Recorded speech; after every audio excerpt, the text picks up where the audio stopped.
முருகனுக்காக கோடி கோடியாக கொட்டி கொடுத்த பக்தர்கள்.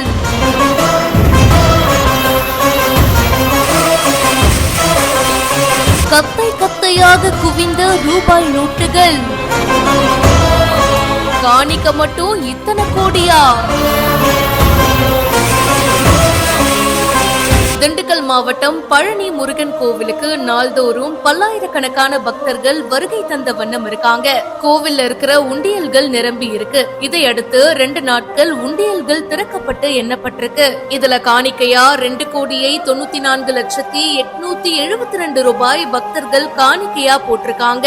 தங்கம் 907 கிராமும், வெள்ளி 25,509 கிராமும் கிடைச்சிருக்கு. கூடவே 645 வெளிநாட்டு கரன்சிகளும் கிடைச்சிருக்கு. இது தவிர்த்து பித்தளை வேலு, ரிஸ்ட் வாட்ச், ஏலக்காய், முந்திரி, நவதானியங்கள், பட்டாடைகள் இதெல்லாமும் பக்தர்கள் காணிக்கையா கொடுத்திருக்காங்க. இந்த காணிக்கை என்னும் பணியில பாத்தீங்கன்னா 500க்கும் மேற்பட்டோர் ஈடுபட்டிருக்காங்க. இந்த வீடியோ பத்தின உங்களுடைய கருத்துக்களை கமெண்ட் செக்ஷன்ல சொல்லுங்க. மேலும் பல இன்ட்ரெஸ்டிங்கான விஷயங்களுக்கு இப்பவே பிஹைண்ட் ரூட்ஸை ஃபாலோ பண்ணுங்க.